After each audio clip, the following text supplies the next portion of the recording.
Hello and welcome to my class. I am Smriti Singh.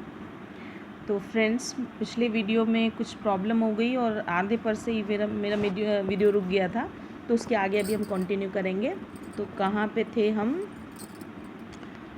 हाँ, तो then she would fetch my wooden slate with which she had already washed and plastered with yellow chalk, a tiny earthen ink pot and a red pen.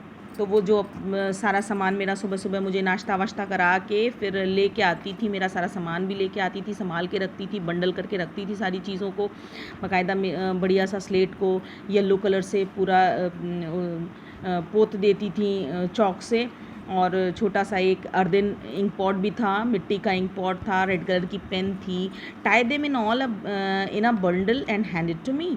वो सब कुछ bundle में करके मुझे सब कुछ पकड़ा देती थी। After a breakfast of a thick stale chapati with a little butter and sugar spread on it.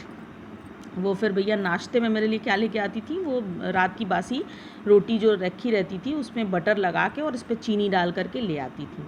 तो नाश्ता मैं करके फिर चल देता था। We went to school. She carried several steel chapatis with her for the village dogs. अच्छा, वहाँ के गांव के कुत्तों के लिए भी जितनी बची हुई रोटियाँ होती थी ना, उनको ले लेती थी। वो बाकी के विलेज डॉग्स के लिए भी ले लेती थी। गांव में चलते समय वो कुत्तों को भी खिलाती थी। वो सभी उससे बहुत प्यार करती थी। Now next paragraph is, my grandmother always went to school with me because the school was attached to the temple. वो हमेशा मेरे साथ जाती थी स्कूल। और क्या उसका एक कारण ये भी था कि उसी के बगल में मंदिर भी था, तो उनकी मैं एक जिम्मेदारी था। तो वो मुझे अच्छी अच्छी बातें सिखाना भी चाहती थी।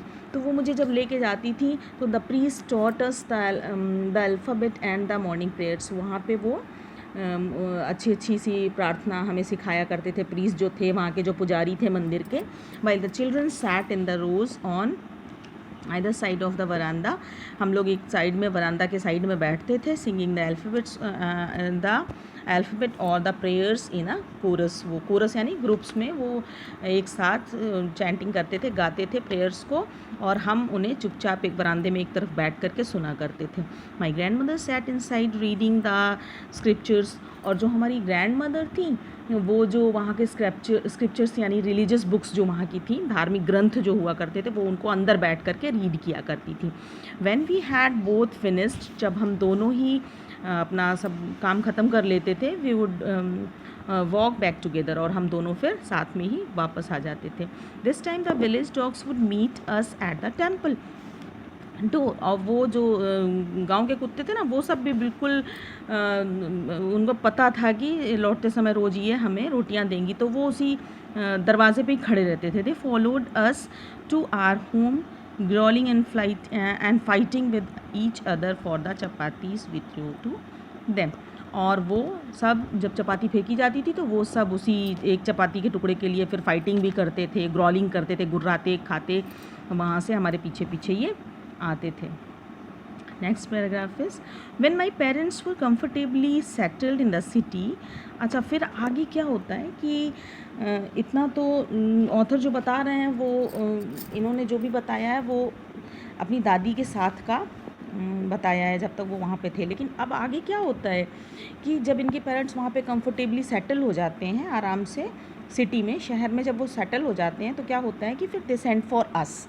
अब उन्होंने हमें भी बुला लिया, भाई कायदे से सेटल हो गए, अब इन्होंने इन दोनों को ही बुला लिया। That was a turning point in our relationship.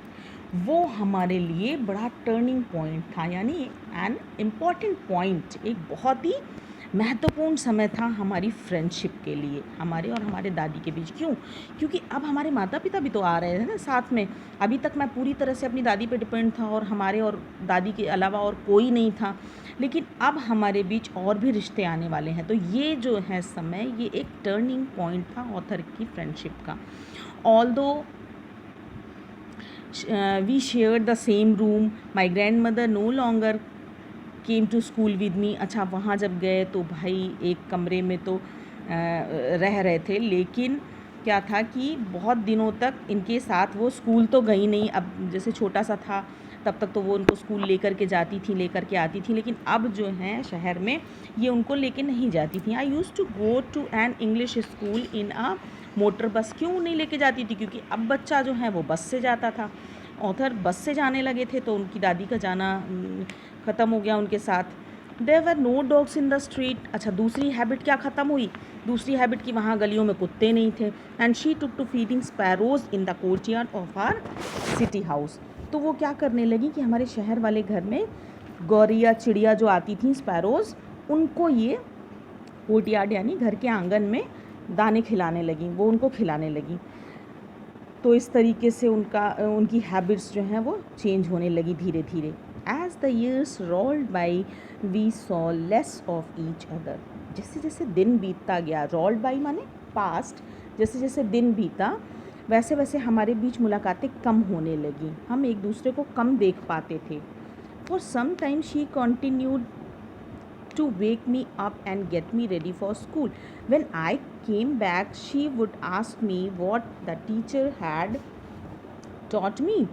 तो क्या होता था कि धीरे धीरे जब मैं मुझे वहाँ पे ये छोड़ती और जब मैं स्कूल चला जाता, जब मैं लौट के आता, मुझे सुबह कंटिन्यू करती थी, रेडी करती थी, और इसके बाद जब मैं लौट के आता तो मुझसे पूछती थी कि टीचर ने क्या पढ़ाया स्कूल में। जैसा कि वहाँ पे तो ये बहुत धार्मिक चीज़ें पढ़ाया करती थी और ये सोचती थी कि हमारे बच्चे में बड़े संस्कार आएंगे ऐसी चीज़ें पढ़ के। लेकिन अब जब ये शहर के स्कूल में जाने लगा तो इन्हें नहीं पता होता था कि वहाँ पे टीचर क्या पढ़ा रहा है। तो ये पूछती थी मुझसे आकर के कि क्या पढ़ा तुमने। I tell her English words and little things of western science and learning.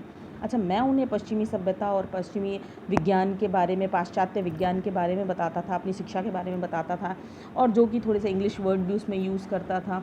The law of gravity, Archimedes principal, the word being round etcetera. तो मैंने उन्हें बताया कि मैं क्या पढ़ता हूँ। मैंने उन्हें बताया मैं आर्किमिडीज प्रिंसिपल पढ़ता हूँ और जो पृथ्वी है ये गोल है, मैं ऐसा पढ़ता हूँ। तो अब इन्हें बड़ा दुख हो जाता कि अरे लो, मतलब ये सब क्या पढ़ाया जा रहा है इन लोगों को। This made her unhappy. वो बड़ी दुखी हो जाती थी ये सब सुन करके। She could not help me with my lesson. अब वो इसलिए भी दुखी होती थी क्योंकि वो मुझे किसी भी तरीके से सपोर्ट नहीं कर सकती थी अब, क्योंकि वो ये सारी चीज़ें नहीं जानती थी और ना ही मानती थी। तो वो अब मुझे कुछ नहीं पढ़ा सकती थी, तो वो बड़ी अनहैप्पी हो जाती थी, दुखी हो जाती थी। She did not believe in the things they taught at the English school and was distressed that there was no teaching about God and the scriptures। कहने किसी भी तरीके की चीज़ें, क्या पढ़ाया जा रहा है इन लोगों को, कुछ भी ऐसा नहीं, धर्म के बारे में कुछ नहीं बताया जा रहा है, संस्कृति के बारे में कुछ भी नहीं बताया जा रहा है, ये क्या पढ़ाया जा रहा है, भगवान के बारे में कुछ नहीं बताया जा रहा है इन लोगों को। पृथ्वी क्या है, ये सब भगवान का ही दिया हुआ है सब कुछ, और ये बता रहे हैं कि पृथ्वी गोल है और ये सूरज के चक्कर लगाती है और ये सब। तो ये सब बड़ा अनहैप्पी सा हो जाती थी सुन के। One day I announced that we were being given music lessons. अब मैंने एक दिन तो बता दिया कि मुझे भाई म्यूज़िक भी पढ़ाया जाता है स्कूल में। She was very disturb. अब तो उन्हें बड़ा गुस्सा आ गया, बहुत परेशान हो गई बिल्कुल से। To her music had lived associations. अब वो मतलब ये सोचने लगी कि मतलब ये तो बेकार से लोगों की चीज़ है भाई। दादी के समय में जो ये संगीत वंगीत की शिक्षा था जो होती थी, ये केवल वैश्याओं के लिए थी। वो लोग नाचना गाना और ये सब सीखती थी और ये सब करती थी, तो ये भले लोग, भले घर के लोग इनसे दूर रहते थे। अब इन्हें बड़ा गुस्सा आया। It was the monopoly of Harold's. कह रही अरे भाई ये तो बिल्कुल ये किस तरीके की चीज़ें हैं, ये तो बिल्कुल किसी के ऊपर एकाधिकार करने वाली बात हो जाती है। और नहीं, ये जो चीज़ें हैं ये किसकी मोनोपोली है। ये कहती थी कि ये मोनोपोली जो है ये तो हेरोल्ड्स की होती हैं, and beggars and not meant for gentlefolk. ये क्या होता है भाई, ये जो हेरोल्ड्स हैं यानी जो वैश्याएँ हैं, बेगर्स हैं यानी जो भिखारी हैं, वो अपना गाना बजाना करके भीख मांगते हैं, वैश्याएँ गाना बजाना करके अपना धंधा चलाती हैं, तो ये उनका एकाधिकार है। म्यूज़िक, संगीत जो है ये उनका एकाधिकार है, जेंटल फोक के लिए नहीं है, भले इंसानों के लिए ये संगीत की शिक्षा नहीं बनी हुई है। संगीत अंगीत इनको नहीं पढ़ना चाहिए। She said nothing but her silence mean disapproval। अच्छा, ये सब इन्होंने अपने मन में सोचा। एक अप्रूवल माने तो वो अपना अप्रूवल दे रही हैं, सहमति दे रही हैं, लेकिन यहाँ पे उनका डिसअप्रूवल था, बिल्कुल सहमत नहीं थी इनके विचारों से, लेकिन वो बिल्कुल शांत थी और मैं उनकी शांति का मतलब समझ चुका था। She rarely talk to me after that. इसके बाद तो उन्होंने मुझसे बात करना भी बंद कर दिया। When I went up to university, और जब मैं यूनिवर्सिटी में गया, I was given a room of my own. अब मुझे अपना अलग रूम मिल चुका था, मैं बड़ा हो गया था, यूनिवर्सिटी में चला गया था, तो अब मैं दादी के साथ रहना भी बंद कर चुका था, अब मुझे अलग रूम मिल चुका था। तो the common link of friendship was snapped. अब जो थोड़ा एक फ्रेंडशिप का हमारा एक लिंक था वो भी ख़त्म हो चुका था। My grandmother accepted her seclusion with resignation. अब पूरी तरीके से वो अब एकांत में हो चुकी थी, अब वो किसी भी तरीके से हमारे साथ अटैच्ड लिंक्ड नहीं थी। She rarely left her spinning wheel to walk to anyone. वो अपना स्पिनिंग व्हील यानी वो अपना चरखा चलाती रहती थी, वो कभी भी किसी से अब बात नहीं करती थी। फ्रॉम सनराइज टू सनसेट, सूरज उगने से लेकर सूरज अस्त होने तक, she set by her wheel spinning and reciting prayers. केवल अपना चरखा चलाती रहती थी और मन में अपनी प्रेयर्स को, प्रार्थना को बुदबुदाती रहती थी। Only in the afternoon she relaxed for a while to feed the sparrows. केवल वो दोपहर में जो उनके आराम करने का समय है उसमें वो स्पैरोज को फीड करती थी, उनको रोटियां खिलाती थी। While she sat in the veranda, जब वो बरामदे में बैठती थी, breaking the bread into little bits, hundreds of little birds collected round her, creating a veritable bedlam of chirpings. ढेर सारी चिड़ियाँ वहाँ पे आ जाती थी और बिल्कुल भी वहाँ पे खूब चहचहाहट, उनकी चर्पिंग माने होता है बर्ड्स की जो चहचहाहट होती है। हंड्रेड्स ऑफ बर्ड्स जब वहाँ पे आ जाएंगी, ये खूब उनको सबको फीड कराती थी, तो रोज़ की उन लोगों की आदत पड़ गई थी। तो ये जो है अ वर्टिबल बेडलम ऑफ चर्पिंग्स, ये एकदम सत्य बात है कि वो बिल्कुल जो है इस शोर शराबे, उन्हें बड़ा एकांत सा रहती थी और बहुत अच्छा लगता था। ये जो चर्पिंग होती थी, इतनी ज़्यादा इनकी जो शोर होता था ना, ये उन्हें बहुत अच्छा लगता था। और इस तरीके से वो अपना रिलैक्स टाइम जो उनका था इसी तरीके से वहाँ पे बिताती थी। When I decided to go to abroad, अच्छा sorry, some came and perched on her legs. तो वो चिड़ियाँ क्या करती थी, कुछ आकर के उनके पैर में बैठ जाती थी। अदर ऑन हर शोल्डर्स, कुछ उनके शोल्डर्स पे बैठ जाती थी। Some even sat on her head, कितनी तो थी जो चिड़ियाँ उनके सिर पे आकर के बैठ जाती थी। और क्या होता था कि शी स्माइल्ड, अच्छा इसके बावजूद भी वो केवल स्माइल करती थी, but never shooed them away. Shooed means shoved, उन्हें कभी भी भगाती नहीं थी वो। और it used to be the happiest half hour of the day of her, वही उनका सबसे आराम का, सुकून का आधा घंटा होता था जब वो वहाँ पे बैठ के चिड़ियों को फीड कराती थी। Now next paragraph is when I decided to go abroad for further studies. अब अच्छा मेरी ग्रेजुएशन मेरी ख़त्म हो गई, तो अब फर्दर स्टडीज़ के लिए मुझे विदेश जाना था। I was sure my grand mother would be upset. मुझे पता था कि अब मेरी ग्रैंड मदर और अपसेट होने वाली हैं। I would be away for 5 years, मुझे 5 साल के लिए जाना था। And at her age one could never tell, कोई बता नहीं सकता भैया कि मतलब एक तो वैसे ही वो इतनी बूढ़ी हो चुकी हैं, अब अगले 5 साल में चला जाऊंगा तो वो मुझे वापस मिलेंगी या नहीं मिलेंगी मैं ये नहीं बता सकता। But my grandmother could, लेकिन भैया ऐसा हुआ, मेरी ग्रैंड मदर मुझे मिली। She was not even sentimental, वो बहुत ज़्यादा सेंटिमेंटल भी नहीं दिखाई दे रही थी, बहुत ज़्यादा इमोशनल नहीं, भावुक भी नहीं थी उस समय जब वो मुझे छोड़ रही थी, तो भी वो बहुत ज़्यादा भावुक नहीं थी। She came to leave me at the railway station but did not talk. अच्छा अब वो मुझे रेलवे स्टेशन छोड़ने तो आई, लेकिन वो अंदर से तो भाई दुखी थी, इसलिए वो कुछ नहीं बोल रही थी और शो एनी इमोशन, उन्होंने कुछ भी अपने भाव चेहरे पे नहीं आने दिए। हर लिप्स मूव्ड इन प्रेयर्स, वो अपना प्रेयर्स को बुदबुदाती रहीं जिस तरीके से वो शुरू से करती थी। Her mind was lost in prayers, पूरी तरह से उनका मस्तिष्क, पूरा उनका दिमाग जो है वो उसी भगवान में रमा हुआ था। हर fingers were busy telling the beads of her rosary, और उनकी फिंगर्स हमेशा बिजी रहती थी, वो हमेशा अपने हाथों में रोजरी बीड्स को, वो मोतियों की माला को फिराती रहती थी। Silently she kissed my forehead, उन्होंने मेरे फोरहेड पे किस किया। And when I left I cherish the moist imprint as perhaps the last sign of physical contact between us. उन्होंने जब मेरे फोरहेड पे किस किया तो मुझे ऐसा लगा जैसे ये जो नमी है, ये जो मॉइस्ट इम्प्रिंट, ये जो छाप पड़ी है मेरे माथे पे, ऐसा ना हो कि ये हमारे फिज़िकल कांटेक्ट का अंतिम चिन्ह हो। ऐसा ना हो कि हमारे बीच अब फिर कभी हमारा मिलन ना हो पाए, फिज़िकली अब हम ना मिल पाएँ, क्योंकि उन्हें लग रहा था कि जब ये लौट के आएंगे तो इनकी दादी नहीं रहेंगी। But that was not so, लेकिन ऐसा नहीं हुआ। After 5 years I came back home and was met by her at the station. और जब मैं 5 साल बाद वापस आया तो मैंने देखा कि मेरी दादी मुझे स्टेशन पे लेने आई थी। She did not look a day older. देखिए अभी भी 5 साल बाद ऑथर लौट के आते हैं तो कह रहे हैं कि एक दिन भी बूढ़ी नहीं लग रही थी, वो जितनी थी उतनी ही आज भी थी। She still had no time for words. आज भी शब्दों के लिए उनके पास टाइम नहीं था, कुछ नहीं बोली। And while she clasped me in her arms, जब उन्होंने अपनी आर्म्स में, अपनी बाहों में मुझे पकड़ा, I could hear her reciting her prayers.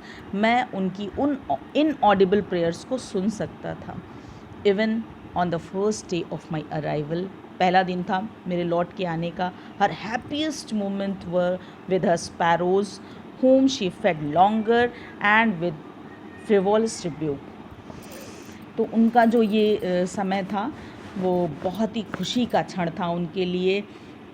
या तो उनके लिए खुशी का क्षण वो होता है जब ये अपनी स्पैरोज़ को खिला रही होती हैं और उनको डांट रही होती हैं, और उसको जिस तरीके से उनके साथ वो चिड़ियाँ लंबे समय तक उनके साथ डांट फटकार के उनको खाना खिलाती रहती हैं, या तो वो उनके लिए खुशियों का पल होता है, या तो आज इन्हें लग रहा है कि ये उनके लिए बहुत ही खुशियों का पल है। Now next. In the evening a change came over her। अच्छा, शाम को क्या हुआ कि थोड़ा सा चेंज हुआ, थोड़ा सा इन्हें चेंज क्या दिखाई दिया। आज उन्हें एक चेंज दिखाई दे रहा है उनके अंदर, अपनी दादी माँ के अंदर। वो क्या दिखाई दे रहा है कि she collected the women of the neighbourhood. वो पड़ोसियों की औरतों को इकट्ठा करके ले आई। शी डिड नॉट प्रेयर, उन्होंने पूजा नहीं की आज वो पड़ोसी की औरतों को इकट्ठा कर रही हैं। गॉट एन ओल्ड ड्रम, और एक पुराना सा ढोलक भी लेके आई हैं, ड्रम लेके आई हैं, एंड स्टार्टेड टू सिंग, और आज ये गाना गा रही हैं। For several hours she thumped and sang of the dilapidated drum। वो जो मतलब तेज से स्किन्स ऑफ द डायलिपिटेटेड, वो जो एकदम जिस तरीके से नष्ट कर देने वाला होता ना, इसे आज तो तोड़ के रहेंगी ड्रम को, इतना ज़ोर से ड्रम बजाने लगी, ढोलक को बजाने लगी। And सैंग of the home coming of warriors, जैसे लग रहा है कि कोई सेना का सिपाही जो है वो कोई जंग जीत के आया हो, उस तरीके से उस ढोलक को वो उस ड्रम को पीटने लगी। We have to persuade her to stop. अच्छा, हमने काफ़ी कोशिश की कि इन्हें रोका जाए। अरे ये काफ़ी बूढ़ी हो चुकी हैं और इस तरीके की एक्टिविटी इन्हें दुख तकलीफ दे सकती है, तो हमने बहुत कोशिश की। We had to persuade her to stop to avoid overstraining. इतना स्ट्रेन इन्हें नहीं लेना चाहिए। That was the first time since I had known her that she did not pray. पहली बार मुझे लगा कि आज इन्होंने पूजा नहीं की है। आज पहला दिन था जब इन्होंने पूजा नहीं की थी, और इतना ज़्यादा स्ट्रेन ले रही थी ये। फिर क्या हुआ कि the next morning she was taken ill. अगले ही दिन ये बीमार हो गई। इट वॉज माइल्ड फीवर, एक हल्का सा बुखार था। And the doctor told us that it would go, चला जाएगा ये बुखार, हल्का बुखार है। But my grand mother thought differently, लेकिन मेरी ग्रैंड मदर जो थी वो कुछ और ही सोच रही थी। She told us that her and was near. उन्होंने हम लोगों को बता दिया कि मेरा अंत जो है वो बहुत निकट है। She said that since only a few hours, कुछ ही घंटे बचे हुए हैं, before the close of the last chapter of her life. इनके जीवन का अंतिम पन्ना अब बंद होने वाला है, इनके पास अब समय बहुत कम है। She had omitted to pray. अब वो कहती कि मुझे प्रे करनी है, पूजा करनी है, मेरा समय बर्बाद मत करो। She was not going to waste any more time talking to us. एक समय भी अपना बर्बाद नहीं करना चाहती थी, एक क्षण भी बर्बाद नहीं करना चाहती थी हम लोगों से बात करके, वो केवल पूजा करना चाहती थी। वी प्रोटेस्टेड, हमने, बट शी इग्नोर्ड अस आर प्रोटेस्ट। हमने बहुत कोशिश की उन्हें रोकने की, कि ऐसा कुछ नहीं है, डॉक्टर ने कहा है बुखार है, सब ठीक हो जाएगा। लेकिन वो इन चीज़ों को मानने को तैयार नहीं थी। हमने बहुत मना किया लेकिन उन्होंने हमारी काफ़ी उपेक्षा की, वो बिल्कुल भी मानी नहीं और शांति से बिस्तर पर लेट गई। शी ले peacefully in a bed praying and telling her beads, और अपना वही जो माला लेकर के वो अपने हाथ में जाप करती रहती थी, उन्होंने वही शुरू कर दिया। Even before we could suspect, हम सोच ही रहे थे, हम शंका में थे। Her lips stop moving and the rose leaf fell from her lifeless fingers, और तभी क्या होता है कि उनके लिप्स बड़बड़ाना बंद कर देते हैं, मूविंग करना बंद कर देते हैं, और उनकी लाइफलेस फिंगर्स से, उनकी निर्जीव उंगलियों से वो माला रोजरी नीचे गिर जाती है। A peaceful pallor spread on her face, और एक बहुत ही शांति, एक पीलापन उनके चेहरे पर आ जाता है। And we knew that she was dead, और हमें पता चल जाता है कि अब वो इस दुनिया में नहीं रही। We lifted her off the bed and as is customary, जैसा कि वहाँ का रिवाज है उसी हिसाब से हम उनको बेड से, जब कोई मर जाता है तो हम उसे बेड से उतार के नीचे रख देते हैं ना, उसी तरीके से इस रिवाज के अनुसार उनको बिस्तर से उतार के नीचे रखा गया।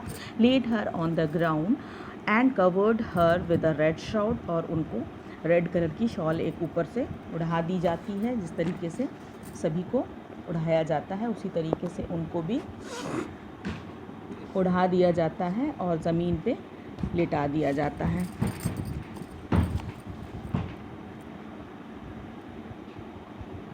After a few hours of mourning, we left her alone to make arrangements for her funeral. अब वहाँ पे कुछ देर काफ़ी सब लोग दुखी होकर के बैठे रहते हैं, थोड़ा शोकाकुल माहौल रहता है वहाँ पे, और इसके बाद जैसा कि रिवाज है हम सब वहाँ से उठते हैं और अरेंजमेंट्स के लिए, कि अब दाह संस्कार के लिए यानी फ्यूनरल के लिए उनके जो भी अरेंजमेंट्स करने हैं उनके लिए हम उठ जाते हैं और उनको वहाँ पे अकेला छोड़ देते हैं। In the evening we went to her room, और शाम को अब हम वहाँ पे लौट के आते हैं with the crude stretcher to take her to be cremated. अब उन्हें अंतिम संस्कार के लिए उनको स्ट्रेचर पर लेकर के जाने के लिए वहाँ पे आते हैं। द सन वॉज सेटिंग, सूरज जो है ढलने वाला है, and had lit her room and veranda with a blaze of golden light. बिल्कुल सुनहरी रोशनी हमारे वरांदे में पड़ रही थी उनके शरीर पे। We stopped halfway in the courtyard, हम कोर्टयार्ड के आंगन के आधे ही रास्ते में हम वहाँ रुक जाते हैं। All over the veranda and in her room right up to where she lay, जहाँ पे वो लेटी हुई थी हम क्या देखते हैं कि डेड, जहाँ पे वो डेड पड़ी हुई थी, and stiff wrapped in a red shroud, जहाँ पे वो रेड कलर के कफन में लपेट के लिटाई गई हैं। Thousands of sparrows sat scattered on the floor, वहाँ पे ज़मीन पे हज़ारों की संख्या में स्पैरोज़ आई हुई हैं। देयर वॉज नो चर्पिंग, लेकिन आज उनके अंदर चर्पिंग नहीं है, चहचहा नहीं रही हैं चिड़ियाँ, चुपचाप वहाँ पे आकर के बैठी हुई हैं। We felt sorry for the birds, हमें बड़ा बुरा लग रहा था बर्ड्स के लिए, क्योंकि आज उन बर्ड्स को खिलाने के लिए कोई नहीं है। And my mother fetch some bread for them, और ऐसा सोच के मेरी माँ ने रोटी का टुकड़ा किचन से लिया और ला करके चिड़ियों के आगे डाल दिया। She broke it into little crumbs, छोटे छोटे टुकड़ों में, चूरों में करके सामने चिड़ियों के डाल दिया। The way my grandmother use to, जिस तरीके से मेरी ग्रैंड मदर उन्हें दिया करती थी। And threw them into them, वो सब कुछ उनके ला के सामने डाल दिया। The sparrow took no notice of the bread, लेकिन उन चिड़ियों ने जरा सा भी नोटिस भी नहीं किया ब्रेड की तरफ। when we carried my grandmother's corpse off, जब हमने उनकी लाश को उठा लिया, they flew away quietly, सारी की सारी चिड़ियाँ शांति से उड़ गई। Next morning the sweeper swept the bread crumbs into the dustbin, और दूसरे दिन स्वीपर ने पूरे ब्रेड क्रम्स को, पूरे रोटी के टुकड़ों को सबको उठाया और डस्टबिन में डाल दिया। इस तरीके से हमारा ये चैप्टर ख़त्म हुआ। होप कि आपको अच्छा लगा होगा। Please do like, comment and subscribe my channel. Thank you.